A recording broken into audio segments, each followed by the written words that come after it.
Nabi Ayub alaihissalam adalah putra bin Ishak bin Ibrahim.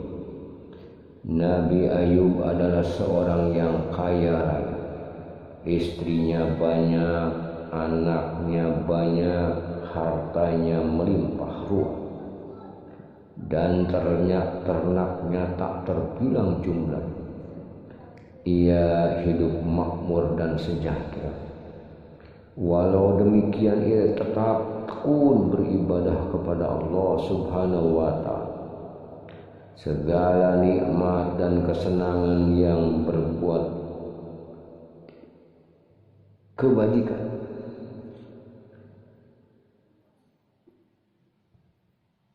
ia suka menolong orang yang menderita, terlebih dari golongan fakir dan miskin. Para malaikat di langit terkagum-kagum dan sama membicarakan ketaatan Ayub dan keikhlasannya dalam beribadah kepada Allah. Iblis yang mendengar pembicaraan itu merasa iri dan ingin menjerumuskan Ayub agar menjadi orang yang tidak sabar dan celaka. Pertama, iblis mencoba sendiri menggoda Nabi Ayub agar tersesat dan tak mau bersyukur kepada Allah. Namun ia gagal. Nabi Ayub tak tergoyahkan. Iblis kemudian menghadap Allah minta izin untuk menggoda Nabi Ayub. Wahai Tuhan, sesungguhnya Ayub yang senantiasa patuh dan berbakti menyembah-Mu, senantiasa memuji-Mu, tak lain hanyalah karena takut kehilangan kenikmatan yang telah Engkau berikan kepadanya. Semua ibadah tidak ikhlas dan bukan karena cinta dan taat kepada-Mu. Andai kata ia terkena musibah dan kehilangan harta benda, anak-anak dan istrinya, belum tentu ia akan taat dan tetap ikhlas menyembah. Allah berfirman kepada iblis, sesungguhnya Ayub adalah hamba-Ku yang sangat taat kepada. Ia seorang mukmin yang sejati. Apa yang ia lakukan untuk mendekatkan diri kepada adalah semata-mata didorong iman yang teguh, kuat dan taat yang bulat kepada-Ku. Iman dan takwanya tak akan tergoyah oleh perubahan keadaan dunia. Cintanya kepada-Ku dan kebajikannya tidak akan menurun dan menjadi berkurang walau ditimpa musibah apapun yang melanda dirinya dan hartanya. Ia yakin bahwa apa yang ia miliki adalah pemberian yang sewaktu-waktu dapat Aku cabut daripadanya atau menjadikannya berlipat ganda. Ia bersih dari segala tuduhan dan prasangka. Engkau tidak rela melihat hamba-hamba-Ku anak cucu Adam berada di atas jalan yang lurus. Untuk menguji keteguhan hati Ayub dan keyakinannya pada takdir, Kuizinkan Kau menggoda dan memalingkannya dariku. Kerahkanlah pembantu-pembantumu untuk menggoda Ayub melalui harta dan keluarganya. Cerai beraikanlah keluarganya yang rukun, damai, sejahtera itu. Lihat sampai di mana kemampuanmu untuk menyesatkan hamba-Ku Ayub. Demikianlah iblis dan para pembantunya kemudian mulai menyerbu keimanan Ayub. Mula-mula mereka membinasakan hewan ternak peliharaan Nabi Ayub. Satu persatu hewan-hewan itu mati bergelimpangan. Disusul lumbung-lumbung gandum dan lahan pertanian Nabi Ayub terbakar dan musnah. Iblis mengira Ayub akan berkeluh kesah setelah kehilangan ternak dan lahan pertanian itu. Namun Ayub tetap berbaik sangka kepada Allah. Segalanya ia serahkan kepada Allah. Harta adalah titipan Allah, sewaktu-waktu dapat saja diambil lagi. Berikutnya iblis dan pembantu-pembantunya mendatangi putra-putra Nabi Ayub di gedung yang besar dan megah. Mereka goyang-goyangkan tiang-tiang gedung sehingga gedung itu kemudian roboh dan anak-anak Nabi Ayub mati semua. Iblis mengira usahanya berhasil menggoyahkan iman Nabi Ayub yang sangat menyayangi putra-putranya itu. Namun mereka kecewa. Nabi Ayub tetap berserah diri kepada Allah. Nabi Ayub bersedih hati dan menangis, tapi jiwa dan hatinya tetap kokoh dalam keyakinan bahwa jika Allah yang Maha Pemberi menghendaki semua ini, maka tak ada seorang pun mampu menghalangi.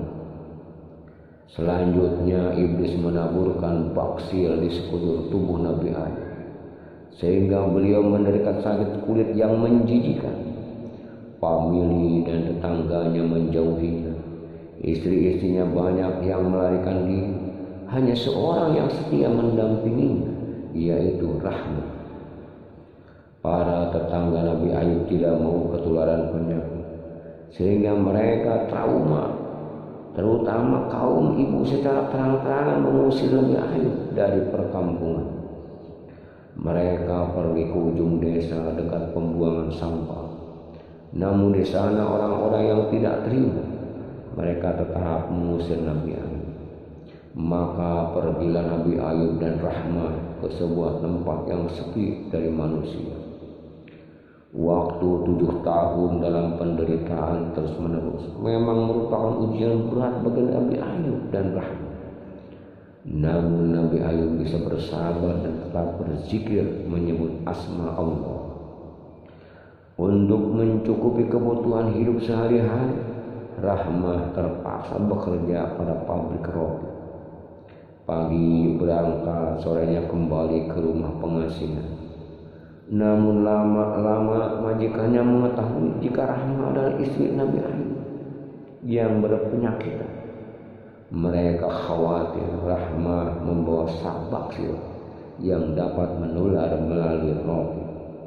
Maka Rahmah diberhentikan dari pekerjaan. Rahmah yang setia ini masih memikirkan suami. Ia meminta majikannya agar memberinya hutang. Majikannya menolak. Majikannya hanya mau memberi roti jika Rahmah rela memotong gelung rambutnya yang panjang. Padahal gelung rambut itu sangat disukai suami.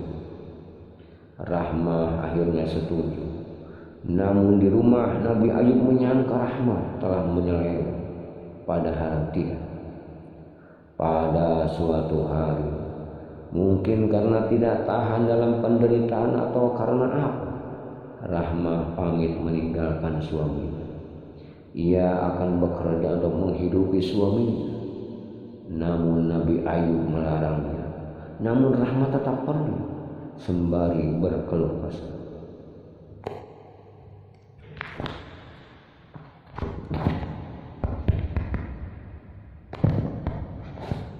Kiranya kau telah terkena bujukan setan sehingga berkeluh kesah atas takdir Allah, kata Ayub kepada istrinya. Awas, kelak jika aku sudah sembuh kau akan kupukul 100 kali. Mulai saat ini tinggalkanlah aku seorang diri.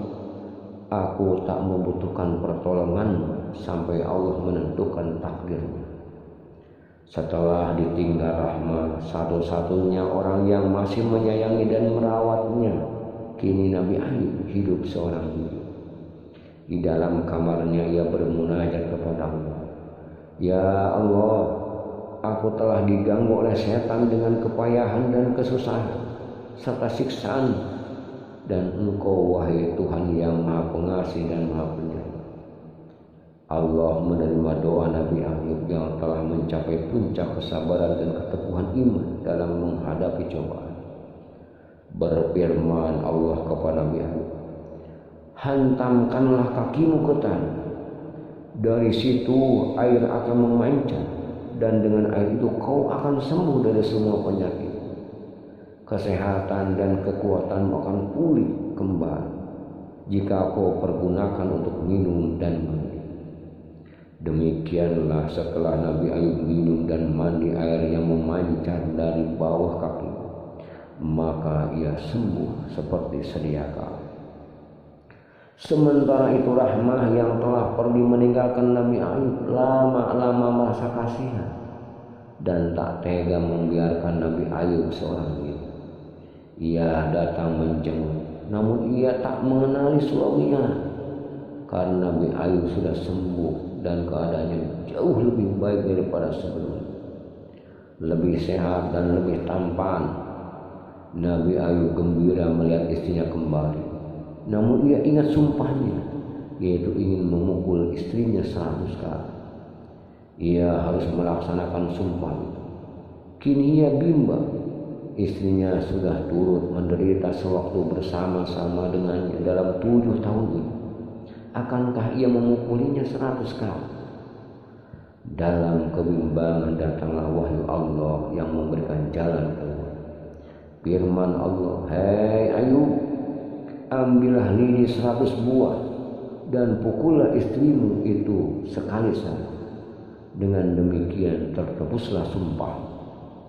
Ya, dengan lidi 100 dipukullah pelan sekali, maka sumpahnya sudah terlaksana. Berkat kesabaran dan keteguhan imannya, Nabi Ayub dikaruniai lagi harta benda yang melimpah ruah. Dari rahmah ia mendapatkan anak bernama Basyar.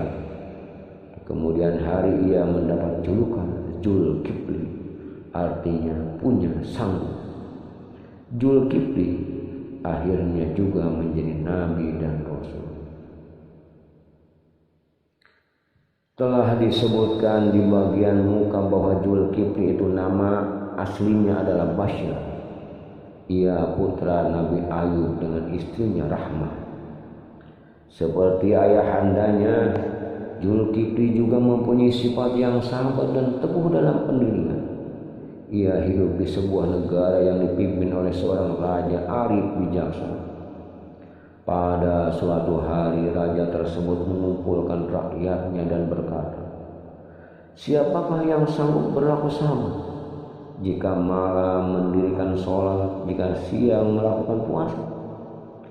Tidak ada seorang pun yang berani menyatakan kesanggupan. Akhirnya anak muda bernama Basyar yang mengacungkan tangan dan berkata, "Sanggup." Sejak saat itu ia dipanggil Zulkifli, artinya sanggup. Zulkifli kemudian diangkat menjadi raja. Di waktu malam ia beribadah, di waktu siang ia berpuasa. Ia juga diangkat menjadi ketua hakim.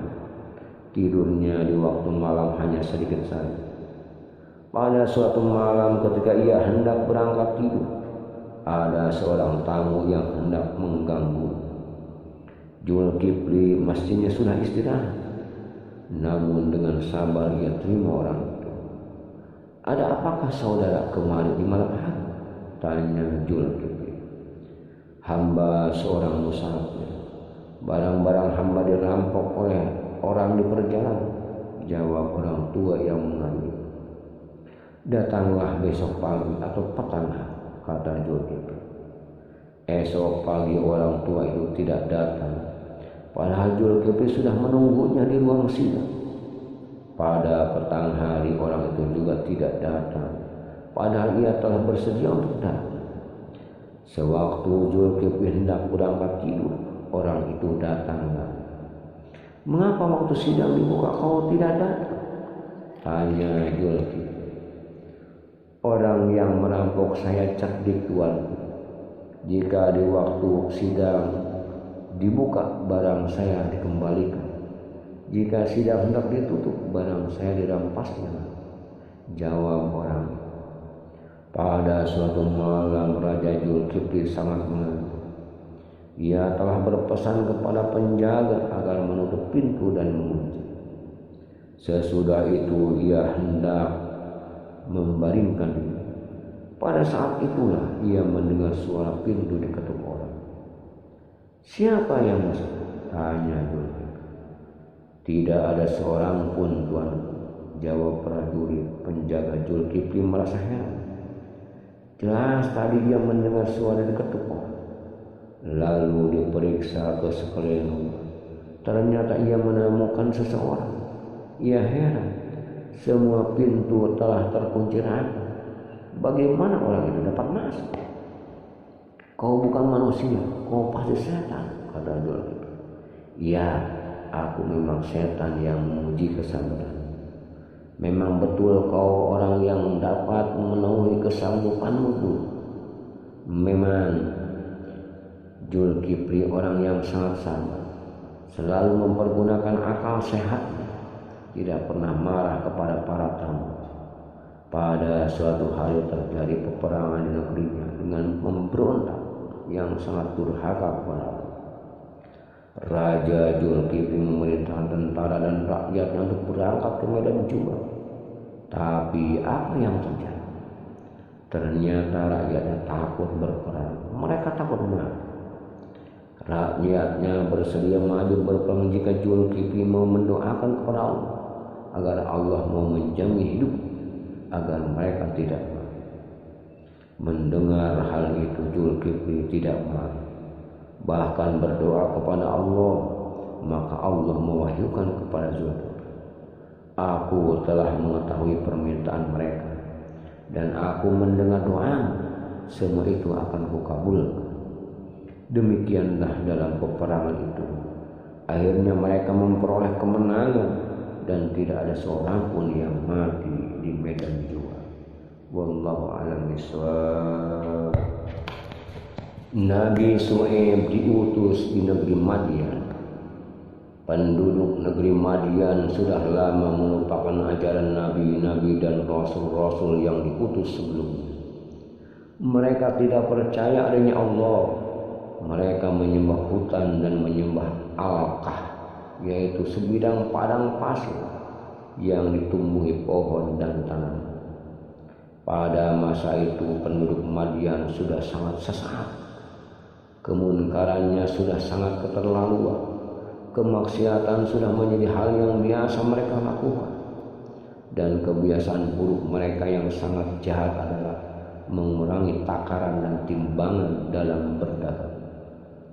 Inilah kiranya yang harus dihindari para pedagang zaman ini. Nabi Syuaib mengajak kaumnya menyembah Allah, menjauhi kezaliman, kemunkaran dan segala macam bentuk kemaksiatan. Ia juga mengajak mereka berlaku jujur, menimbang dengan benar tanpa dikurangi seperti kebiasaan mereka. Nabi Syuaib juga memperingatkan mereka agar tidak menghalang-halangi para pengikutnya yang beriman untuk beribadah kepada Allah. Sebab kaum Madian punya kebiasaan jelek. Mereka suka menghalang-halangi para pengikut Nabi Syuaib yang beriman. Bahkan banyak dari mereka yang dipaksa dengan kekerasan untuk meninggalkan ajaran Nabi Syuaib. Walau demikian Nabi Syuaib tetap sabar dan terus melaksanakan dakwahnya. Kegigihan Nabi Syuaib ini agaknya membuat orang-orang kafir gatal dan sangat cengeng. Mereka mendatangi Nabi Syuaib dan mengancam akan menyiksa dan merajam Nabi Syuaib jika beliau tidak mau menghentikan dakwahnya. Nabi Syuaib dan pengikutnya kemudian pindah ke negeri lain karena penduduk Madian sudah tidak dapat diharapkan lagi keimanan. Mereka malah mengejek dan menghina ajaran Nabi Syuaib dengan penuh kepongkahan. Hanya beberapa saat setelah Nabi Syuaib dan pengikutnya pindah, tiba-tiba penduduk Madian dikejutkan oleh adanya gempa maha dahsyat sehingga mereka mati bergelimpang. Nabi Syuaib dan pengikutnya pindah ke negeri Aika sesuai dengan petunjuk Allah yang memang menugaskannya untuk berdakwah di sana. Ternyata penduduk Aikah juga sama durhakanya dengan penduduk Madian. Mereka menolak ajaran Nabi Syuaib untuk menyembah Allah Subhanahu wa ta'ala. Mereka bahkan mengejek dan mengancam Nabi Syuaib. Bahkan mereka menantang agar Nabi Syuaib segera mendatangkan ajal yang dijanjikan Allah. Karena terus-menerus berbuat kedurhakaan dan kemaksiatan, tak bisa diingatkan lagi dan tak dapat diharapkan keimanannya lagi, maka Allah mengajar mereka.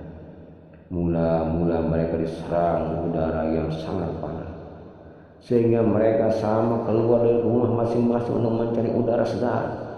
Tetapi dimanapun mereka berada, Udara telah berubah menjadi panas hingga menyesakkan dada dan napas mereka. Ingatlah, udara semacam ini pernah melanda kawasan Amerika yang terkenal akan kemaksiatan, hingga ratusan jiwa melayang sia-sia. Ini hendaknya menjadi pelajaran dan cermin bagi manusia abadi ini. Saat mereka kebingungan, tiba-tiba nampak awan hitam menaungi kawasan lembah. Mereka gembira, dikira awan itu akan mendatangkan hujan. Hawa sejuk yang mereka rindukan akan segera terhirup. Namun angan-angan itu buyar berantakan, karena tanpa diduga datanglah angin kencang. Mereka sama berhempas dan terlempar. Pada saat demikian, dari awan yang hitam pekat itu menyambar guntur yang saling menyusul. Binasalah kaum yang durhaka itu. Satu pun tak ada yang tersisa. Hanya Nabi Syuaib dan pengikutnya yang bisa selamat karena mendapatkan rahmat dan perlindungan Allah Subhanahu wa taala. Wallahu a'lam bishawab.